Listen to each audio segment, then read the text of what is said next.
Hello, Younger Old here, and welcome to my channel. As a mature rider, I want to have a look back on how much has changed since our earlier days of motorcycling. Stay tuned and watch the intro.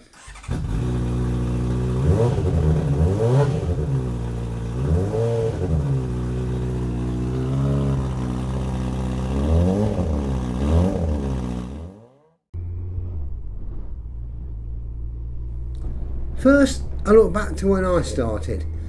Now this takes me back to being a young 17-year-old.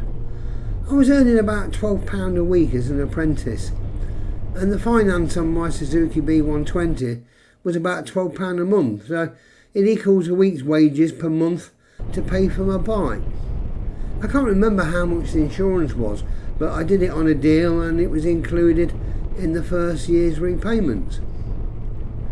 Back then, none of my mates owned a car. We just couldn't afford a car.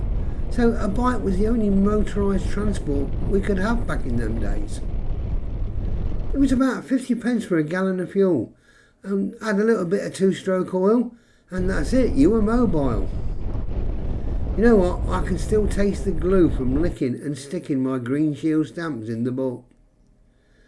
Crash helmets had only just become a legal requirement, and mine was a second-hand beaten-up thing, something that I would now refuse to wear. I certainly wouldn't take a trainee out with one of them.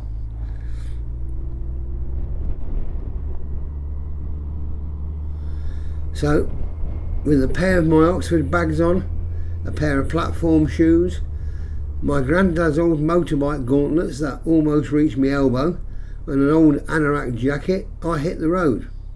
No training whatsoever. Just looking cool and grown up. The boy had become a man. There was never any mention of protective clothing. What's body armour? Riding along with the wind blowing up your baggy trousers, trying to look all cool on your way to park up and pose outside the chip shop. Petrol tank on reserve, as cutting down on the petrol so you can afford a bag of chips. And then wiping all that chip grease and newspaper ink off your hands before putting your gloves back on. Taking a comb out of my trouser leg pocket to get all the cots out of my long hair before putting the helmet back on.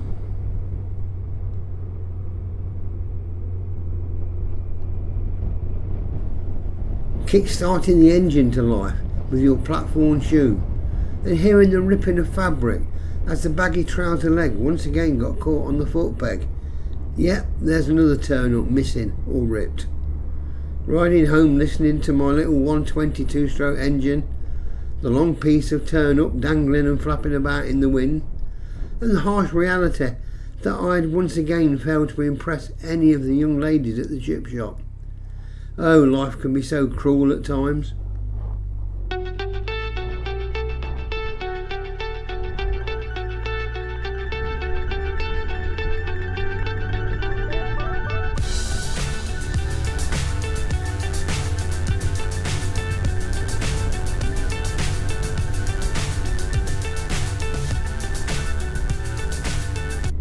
Nowadays, I just wouldn't dream of riding a bike without protective clothing. I am an advocate for all of the gear all the time, but back then we just didn't really care. Maybe because we were invincible or immortal.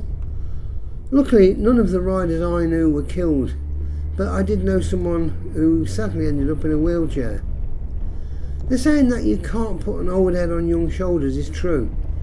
Back in those days, did we see danger? Did we ever think the unthinkable could happen to us? Now we're of an age where we see the danger and realise that any incident where we come off is going to hurt. And it's also going to take a lot longer to heal and repair.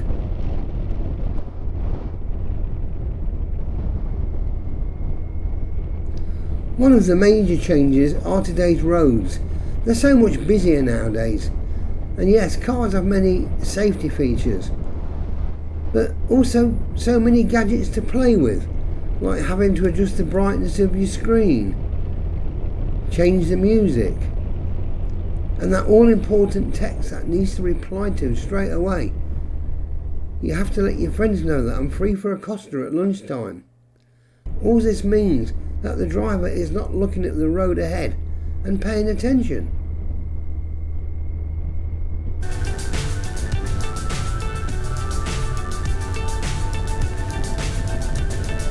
Fly so high, I'm hypnotized.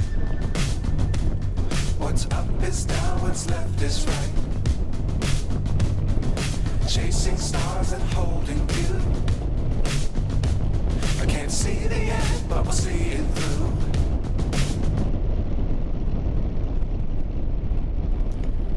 Now, up to 30 years ago, it seemed to be all about sports bike, with every fully faired crotch rocket being the popular bikes and the biggest BHP figures you could boast about.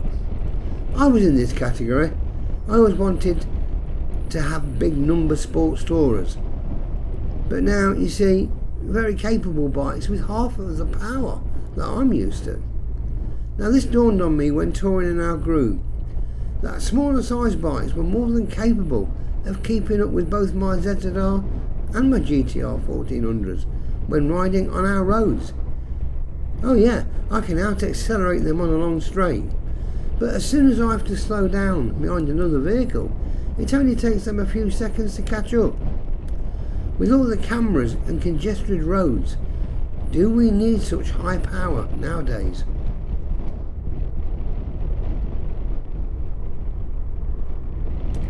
Today's bikes seem to be being fitted with all the gadgets now. Some are very good, but some I just don't see the point of. ABS is a good feature.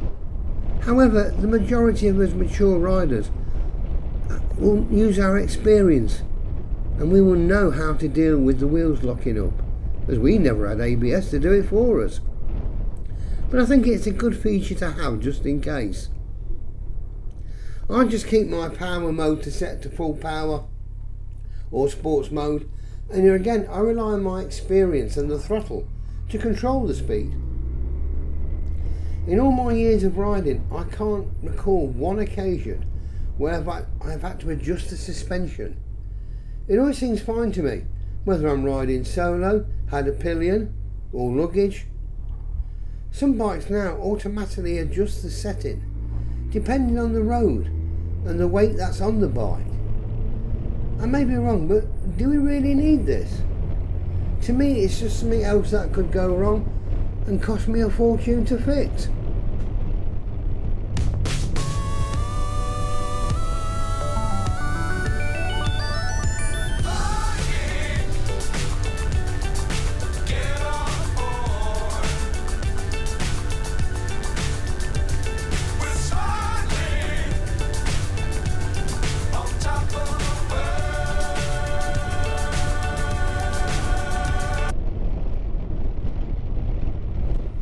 The popular style of bike at the moment seems to be the adventure bike that will cross muddy fields and deal with off-roading. But I wonder how many are actually used for this. I bet it's not that many. If I was into off-roading, I would get a light, smaller engined, cheaper bike to do this. Would I go and spend 25 grand plus on a heavy all-singing adventure bike to do this on? If you do them, fair enough, but I just couldn't. I do like these bikes, but I would use it for touring, knowing that if I end up on some single track road with missing or no tarmac, the bike would deal with it.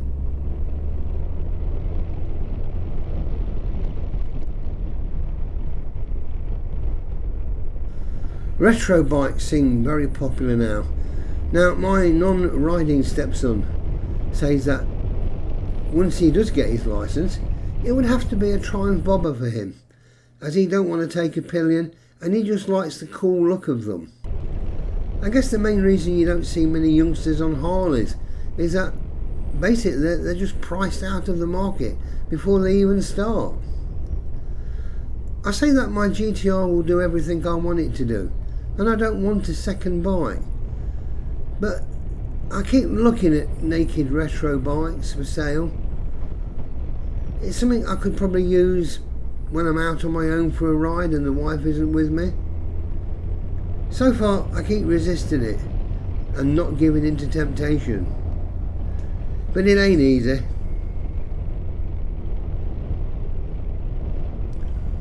One of the major changes I've noticed are the age and gender of the trainees we now get. Yeah, we still get the 16, 17-year-olds who are looking for a cheaper way of getting motorised transport, just as it was when I was that age. The rest of the trainees seem to be older and wanting a bike for a hobby and days out with their mates. When we go touring, we don't really meet many other tourers under 40. In fact, most of them seem plus 50s. This could be why the adventure stroke touring bikes are popular with the more mature riders. We still get an ever increasing amount of female trainees who have been pillions, but now they just want to ride their own bike.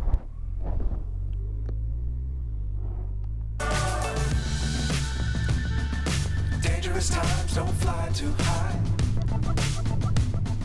Be sure to keep the ground in sight. Fly forever if you keep it tight. Love the world but keep the sky on your mind. Flying, get on board. We're soaring on top. Well, I hope this information has been interesting for you. If you enjoyed it, please do the ticks to like and subscribe.